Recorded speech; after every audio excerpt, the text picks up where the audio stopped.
चंद्रपूर जिल्ह्यात सध्या वाढत्या उष्णतेच्या पार्श्वभूमीवर विद्यार्थ्यांच्या आरोग्याच्या दृष्टीनं महत्त्वाचा निर्णय घेण्यात आला आहे। सध्या चंद्रपूर जिल्ह्यात उन्हाचा तीव्र तडाखा जाणवत असून तापमान 44° पर्यंत पोहोचलं आहे।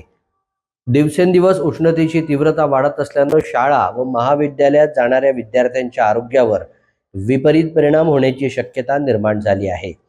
विशेषतः उष्माघात व इतर उष्णतेशी संबंधित आजारांचा धोका लक्षात घेता विद्यार्थ्यांची सुरक्षितता अत्यंत महत्त्वाची ठरत आहे।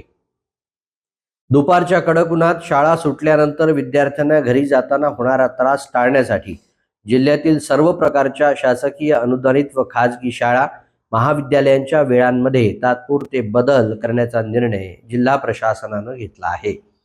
त्यानुसार सर्व शैक्षणिक संस्था सकाळच्या सत्रात सुरू करून जास्तीत जास्त सकाळी 11 वाजेपर्यंत सोडण्याबाबत संबंधितांना निर्देश देण्यात आले आहेत। जिल्हाधिकारी वसुमना पंत यांनी या निर्देशांची अंमलबजावणी काटेकोरपणे करण्याचे निर्देश दिले आहेत। तसंच विद्यार्थ्यांच्या आरोग्याची काळजी घेण्यासाठी सर्व संबंधित यंत्रणांनी दक्षता बाळगावी असंही नमूद केलं आहे।